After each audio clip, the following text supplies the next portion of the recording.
The last-minute surprise in the closely watched Georgia governor's race. The Republican candidate Brian Kemp, who's also Georgia's Secretary of State, says there was, quote, a failed attempt to hack the state's voter registration system Saturday evening while offering no evidence or specifics. Kemp's campaign says the Georgia Democratic Party is now being investigated and that, quote, this was a fourth-quarter Hail Mary pass that was intercepted in the end zone.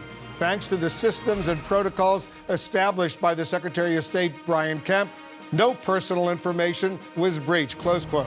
CNN's Kaylee Hartung is joining us now live from Augusta, Georgia, where the Democrat in this race has an event in the next hour. The Democratic Party says they didn't create or attempt to hack this system. So how is Stacey Abrams responding, first of all, to this investigation?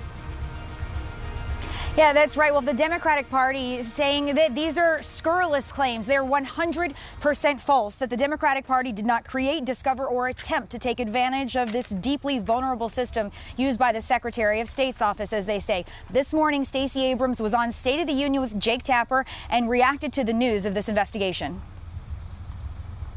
I've heard nothing about it, and my reaction would be that this is a desperate attempt on the part of my opponent to distract people from the fact that two different federal judges found him derelict in his duties and have forced him to allow absentee ballots to be counted and those who are being held captive by the exact match system to be allowed to vote. He is desperate to turn the conversation away from his failures, from his refusal to honor his commitments, and from the fact that he is part of a nationwide system of voter suppression that will not work in this election, because we are going to outwork him, we're going to outvote him, and we are going to win. Well, if you made the note that the Secretary of State's office is offering no evidence to explain why they're investigating the Georgia Democratic Party in this probe, but the campaign being much more direct in saying that Democrats tried to expose vulnerabilities in Georgia's voter registration system. We have to delineate between Brian Kemp in his capacity as Secretary of State versus Brian Kemp as gubernatorial candidate and his campaign staff. So what you see here, after hearing the words from Stacey Abrams, both Republicans and Democrats playing the PR game, trying to motivate their already very polarized bases in the last 2 days before this election. All right, Kaylee, thanks very much. Kaylee Hartung in Georgia for us. I've got a group of political analysts here to discuss this and a whole lot more. Joining us, Mark Preston, let's start with you right away. What do you think of this explosive 11th hour charge by the Kemp campaign? Well, without any evidence, I think that pulling a pin out and rolling a hand grenade into a group of people is really, really insane, unless there's some truth to it. The fact of the matter is they need to come out with evidence, and they need to come out with evidence now. I do hope that however this is resolved, I hope it's clean. I hope that if it did happen, in fact it did happen, that they cleanly can point to evidence that it did happen. If in fact it didn't happen, that they can point to that as well, because otherwise it's going to create this muddled water that Donald Trump has done so well as doing the last couple of years. You know, Julie, there's been a lot of criticism of Kemp over these past several weeks. He's got two jobs, the Secretary of State, and he's running, obviously, for governor. There could be a conflict. There's absolutely the potential of a conflict here. I mean, as Secretary of State for Georgia, he's the one that would have the evidence that Mark speaks of here. He would have access to this kind of information. He's making a pretty explosive allegation, not providing any backup material. It could potentially backfire because it could, again, expose this potential conflict, which has been really at the center of Stacey Abrams' campaign on all of the ways that the access that he has through this job could benefit his campaign unfairly. Look, it is absolutely true. We know for a fact that Brian Kemp's office, and we can argue about this, but Brian Kemp's office sought to purge the voter rolls, which most Republican secretaries of state do. They say, look, there's a lot of people on here who shouldn't be, there's duplication. And he tried to get people whose signatures didn't directly match to not be included in voting. Both of those things have been overturned.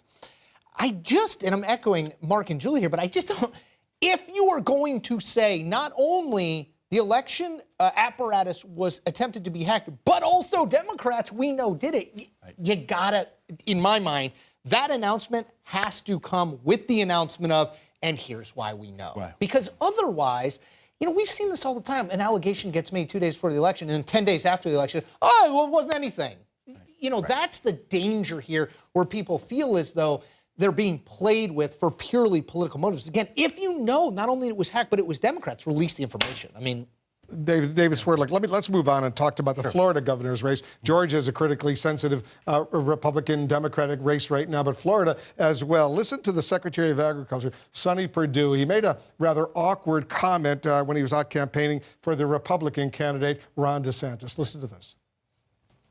Public policy matters. Leadership matters. And that's why this election is so cotton-picking important to the state of Florida. I hope you all don't mess it up.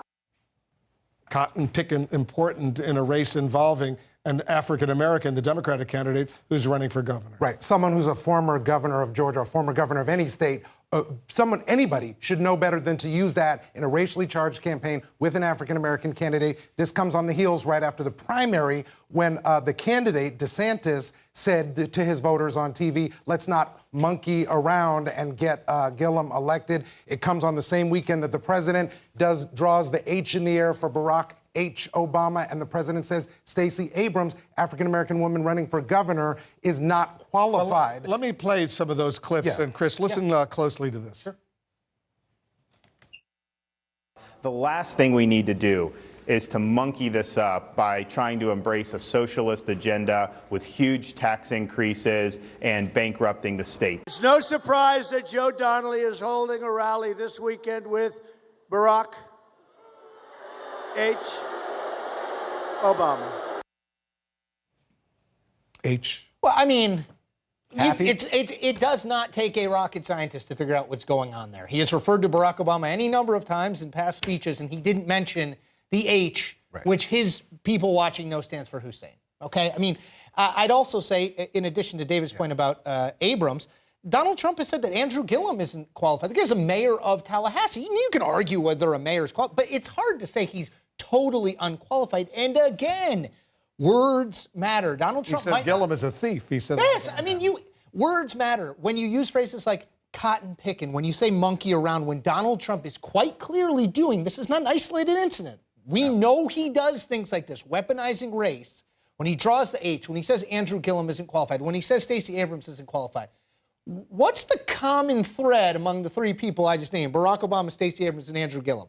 It's not complicated. They're all African-American. No, right. And Donald Trump knows that, knows how to walk the line, so he's not outright saying it, but everyone in that audience. But Chris, I think he's one half step away from outright at this point. It's hard to come away with a conclusion other than part of the Republican closing argument here is division along racial lines. I will just point out that Leader Abrams, the former leader of the Democratic leader of the Georgia House, is a graduate of Yale Law School, the same law school that Justice Kavanaugh went to. And yet President Trump never mentioned his qualifications. Just one other thing. If you're a Trump supporter, tell me why it's important to mention Barack Obama's middle name in that context. What other reason could it be? Well, I do think it's important to delineate between Trump's closing argument and the arguments among a lot of Republicans. For a lot of Republicans, this is not what they want to see, because, especially on the House side, because this House contest is being fought in suburban districts where you have independent voters, more moderate Republicans who are actually turned off by this.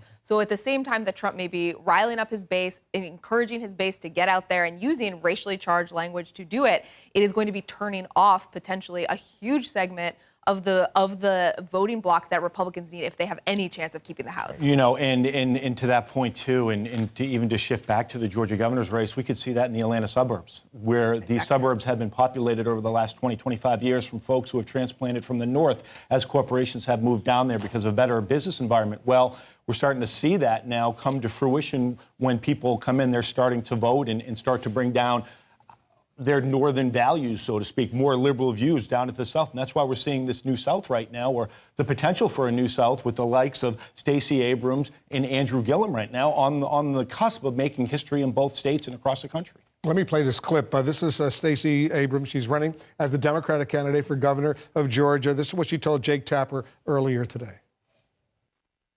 He's wrong. As President Obama pointed out, I am the most qualified candidate running. If you look at both my academic background, my work history, I've been deputy city attorney. I was the Democratic leader for 7 years. I've been successful as a businesswoman, as a writer, and as a tax attorney. I know what I'm talking about, and I have the plans to prove it. So how do you explain the president simply saying she's unqualified?